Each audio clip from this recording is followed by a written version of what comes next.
Everyone, welcome to my YouTube channel. आज हम discuss करने जा रहे हैं Zeeman effect. What is Zeeman effect? इसमें क्या होता है कि एक हमने लाइट सोर्स लिया, ठीक है, ये कोई लाइट सोर्स है, उसके हमने मैग्नेटिक फील्ड लगाया उस पर, तो जो हमारे पास रिजल्टेंट स्पेक्ट्रल लाइंस आई हैं, ठीक है, वो स्प्लिट हो जाएंगी नंबर ऑफ कंपोनेंट्स। जो एटम से स्पेक्ट्रल लाइंस आएंगी वो स्प्लिट हो जाएंगी नंबर ऑफ कंपोनेंट्स। तो विदाउट मैग्नेटिक फील्ड हमारे पास एक सिंगल स्पेक्ट्रल लाइन है।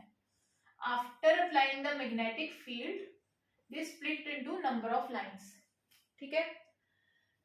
ज़ीमैन इफेक्ट दो तरह के होते हैं, नॉर्मल एंड एनॉमलस। नॉर्मल में क्या होता है, तीन स्पेक्ट्रल लाइन स्प्लिट होती है। इसमें क्या होता है, जो स्पेक्ट्रल लाइंस स्प्लिट होती है तीन कंपोनेंट्स में होती है, ठीक है। एनॉमलस में क्या है, 4 और मोर देन 4 में स्पेक्ट्रल लाइन स्प्लिट होती हैं। तो ये तो इनमें डिफरेंस हो गया। आज हम करेंगे नॉर्मल ज़ीमैन इफेक्ट। अब नॉर्मल ज़ीमैन इफेक्ट में क्या है, पहली बात जो मैग्नेटिक फील्ड क्या होता है, 1 टेस्ला इक्वल टू ज़ीमैन इफेक्ट में वीक मैग्नेटिक फील्ड देते हैं, ठीक है। जिस मैग्नेटिक फील्ड का क्या होता है, 1 टेस्ला 10⁴ गॉस। ये टेस्ला हम एसआई यूनिट में कहते हैं, गॉस हम कहते हैं सीजीएस में, ठीक है। इसमें लाइट सोर्स जब मैग्नेटिक फील्ड में रखा जाएगा तो एटम में जो एटम स्पेक्ट्रल लाइन सबमिट करेगा वो स्प्लिट कर जाएंगी नंबर ऑफ लाइंस में। स्पेक्ट्रल लाइंस, हम इसमें वो स्पेक्ट्रल लाइंस लेते हैं in which single to singlet s equal to 0 transitions taking place. For example, इसमें फॉर एग्जाम्पल ले लिया 1p1, 1s0, 1d2, 1g3, 1f4, ये सब एग्जाम्पल्स है सिंगलेट की। सिंगलेट कैसे, स्पिन मल्टीप्लिसिटी 2s plus 1 कैसे, अगर स्पिन कंपोनेंट इसमें 0 होगा तो तभी 1 आएगा। तो ये सारे 1 वाले नॉर्मल ज़ीमैन दिखाते हैं, नॉर्मल ज़ीमैन इफेक्ट। ये सारे 1 वाले हमें नॉर्मल, क्योंकि स्पिन का कोई कंट्रीब्यूशन नहीं है इसमें, स्पिन 0 रहेगी, सिर्फ हमारे पास ऑर्बिटल एंगुलर मोमेंटम होगा, दैट इज एल का कंट्रीब्यूशन है। तो जे क्या होता है, total angular momentum, L plus S to L minus S. तो ये आ जाएगा स्पिन कंपोनेंट 0, तो J equal to L, M J equal to M L, ठीक है। स्पिन कंपोनेंट इसमें 0 रहेगा।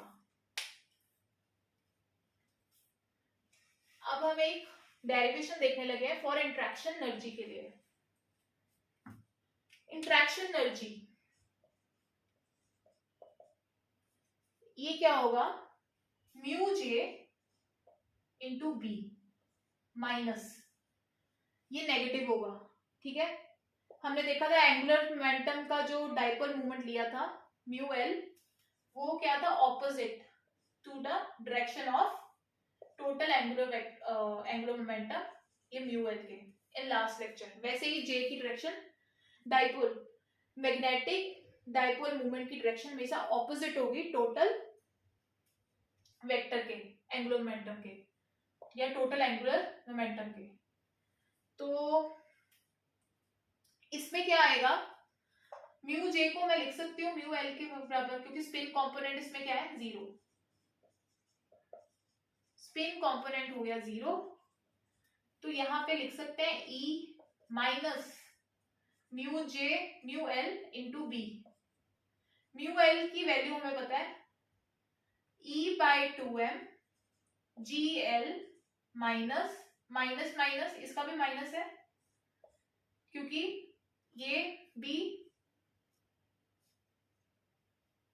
ठीक है, माइनस माइनस क्योंकि ये भी एल के ऑपोजिट था, L vector opposite magnetic dipole की डायरेक्शन ऑर्बिटल एंगुलर मोमेंटम के डायरेक्शन से ऑपोजिट थी, और इलेक्ट्रॉन की वजह से, क्योंकि इलेक्ट्रॉन नेगेटिवली चार्ज है, तो हमने मैग्नेटिक डायपोल मूवमेंट ली थी negative to the direction of angular momentum. तो ये आ जाएगा बी, ठीक है, सॉरी एल इंटू बी। तो ये माइनस माइनस प्लस हो गए, तो G L E by 2m L X I cap L Y J cap plus L Z K cap B X I cap plus B Y, oh sorry, हम magnetic field हमेशा Z direction में लेते हैं, that is K cap में Z direction. तो यहाँ पे सिर्फ बी का जेड कंपोनेंट आएगा, बी के। जब हमने डॉट प्रोडक्ट लिया तो जी एल, ये मेरे पास आ जाएगा एल एल जेड बी, ठीक है। एल जेड को हम लिख सकते हैं एम एल एच क्रॉस, इधर वैल्यू पुट कर दी E two M M L B. ये हमने डिस्कस किया था E H cross two M, ये है बोहर मैग्नेटम, जिसकी वैल्यू होती है 9.27 इंटू 10⁻24 मीटर स्क्वायर, ठीक है। यहाँ पे पुट कर दिया G L E H cross two M को हमने लिख दिया म्यू बी एम एल और बी। इंटरेक्शन एनर्जी हमेशा नेगेटिव होगी, ठीक है। उसके बाद हमने यहाँ पे इसकी वैल्यू पुट की तो माइनस माइनस प्लस हो गई। उसके बाद हमने इसका मैग्नीट्यूड लिया एल वेक्टर का, और बी का लिया, बी का सिर्फ एक ही कंपोनेंट है, क्योंकि बी हमेशा मैग्नेटिक फील्ड हमेशा जेड डायरेक्शन में हम एक्ट कराते हैं, तो ये सिर्फ इसका एक कंपोनेंट, डॉट प्रोडक्ट लिया, ये जीरो हो जाएंगे सारे, तो ये मेरे पास वैल्यू आ जाएगी। अगर मैंने इसकी फ्रीक्वेंसी लेनी हो तो डेल्टा ई बाय एच, तो ये G L mu B M L B H. अगर मैंने इसका वेव नंबर लेना हो delta E H by C, mu B क्या है हमारे पास E H two M M L B divided by H C, H H cancel हो गया, तो ये मेरे पास आ जाएगा G L E H E by two M, ठीक है, एम एल बी, ये मेरे पास आ गया डिवाइडेड बाय एम सी, सी रह गया जो हमने यहाँ पे लिख दिया। तो जी एल एम एल, इसको हमने लिख दिया एल डैश, क्लियर लिखती हूँ।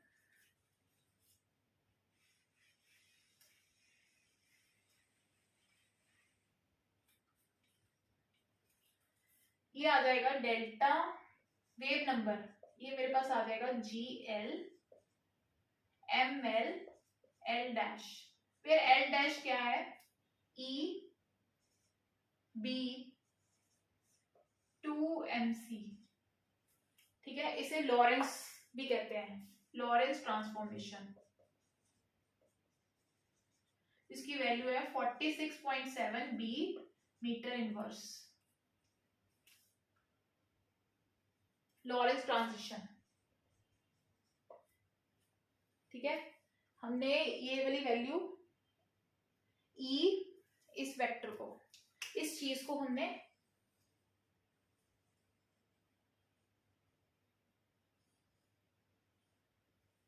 ये लिख लिया एल डैश के लॉरेंस ट्रांजिशन। तो ये मेरे पास आ गया वेव नंबर, ये वेव नंबर आ गया, ये आ गई फ्रीक्वेंसी, ठीक है। अब आप हमें एग्जांपल देखने लगे हैं।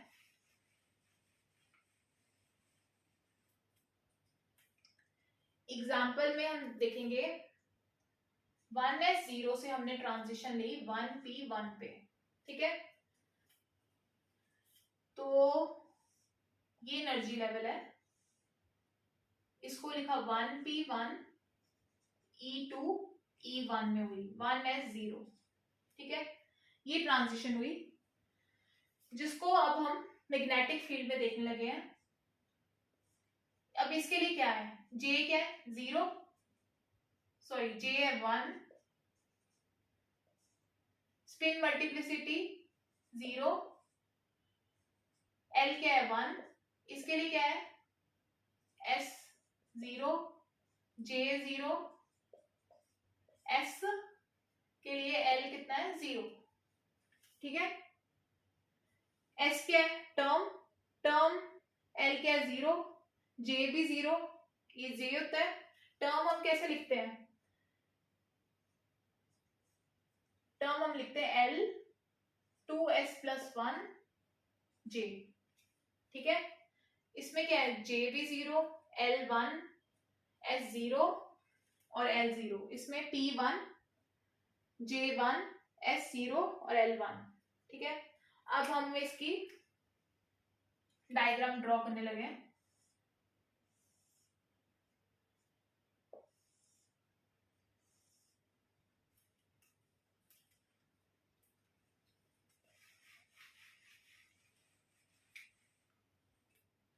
जिसमें हमारे पास इंट्रैक्शन एनर्जी क्या है GL ML mu B and B, ठीक है।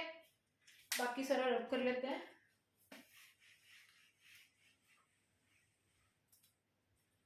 अब हम ट्रांजिशन क्या ले रहे हैं 1p1 से 1s0, तो ट्रांजिशन ले रहे हैं 1p1 से 1s0।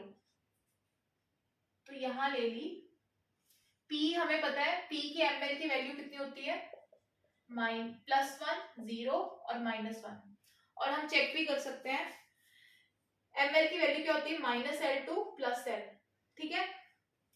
और P क्या है, और इसके लिए टर्म निकालने का क्या फॉर्मूला था 2L + 1, 2 इंटू P की क्या वैल्यू है, P के लिए L कितना होता है 1, S के लिए L कितना होता है 0, तो P के लिए 1 + 1, तो ये आ जाएगी 3 टर्म्स, ठीक है। तो मैंने क्या किया यहाँ पे P को स्प्लिट कर दिया,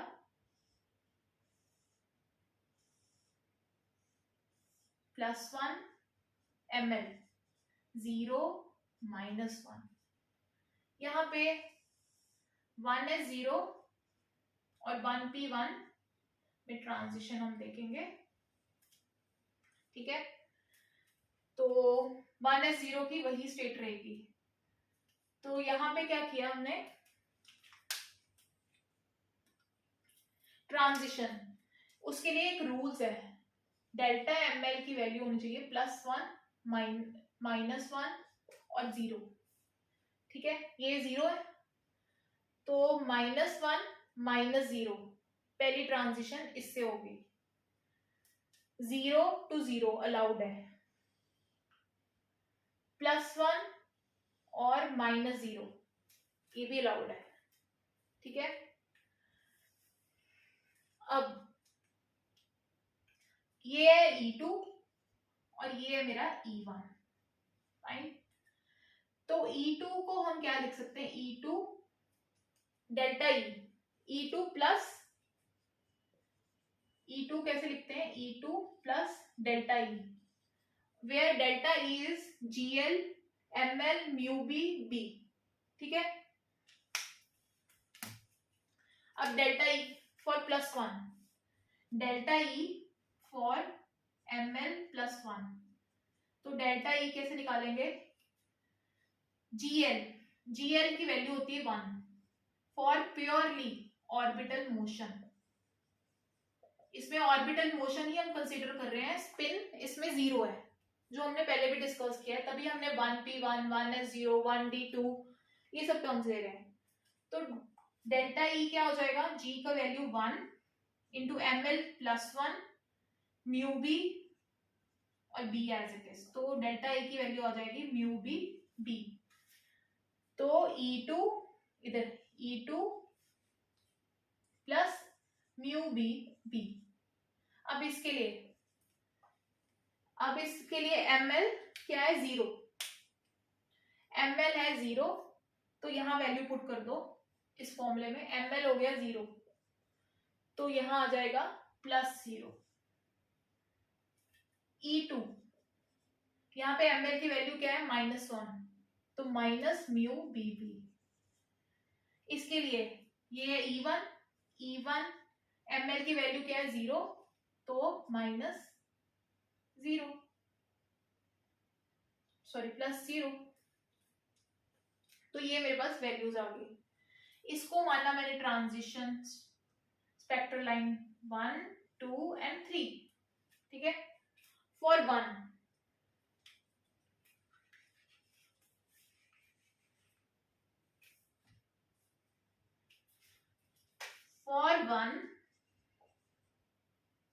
स्पेक्ट्रल लाइन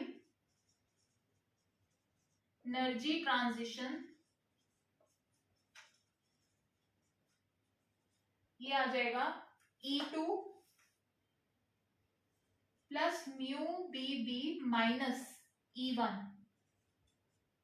तो ये आ जाएगा E2 minus E1 plus mu B B.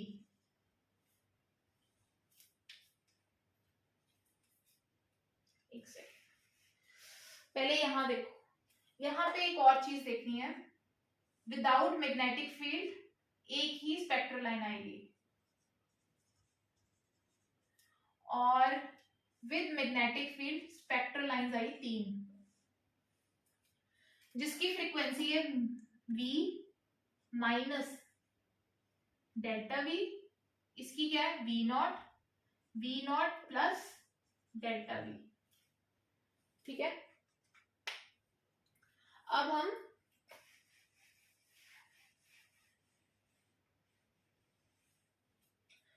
Energy transition निकालेंगे फॉर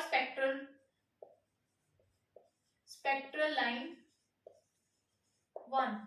एनर्जी ट्रांजिशन क्या है, E2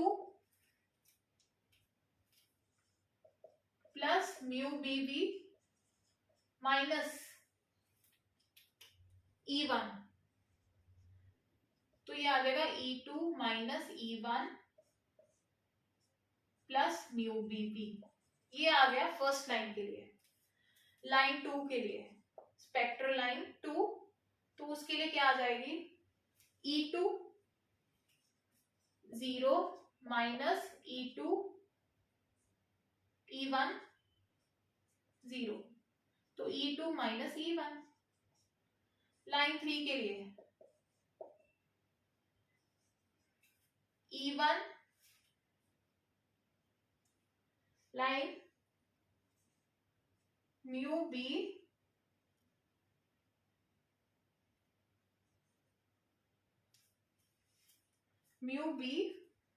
बी, ठीक है, और माइनस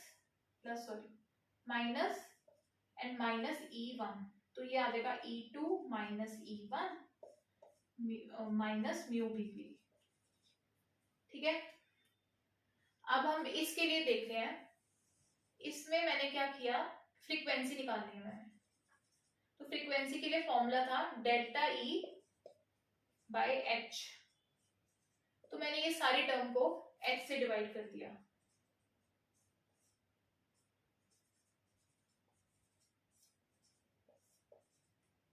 तो ये आ जाएगा V नॉट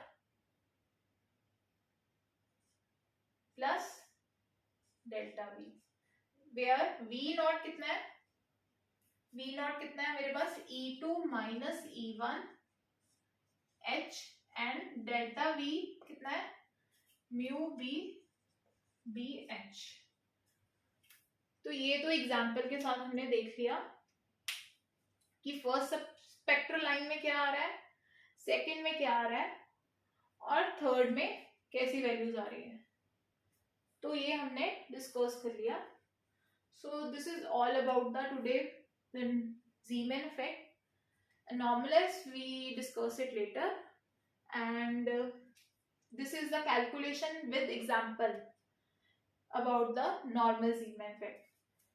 और अगर आपको कोई प्रॉब्लम आ रही है तो please write in the comment section box to me, I will answer. Thank you.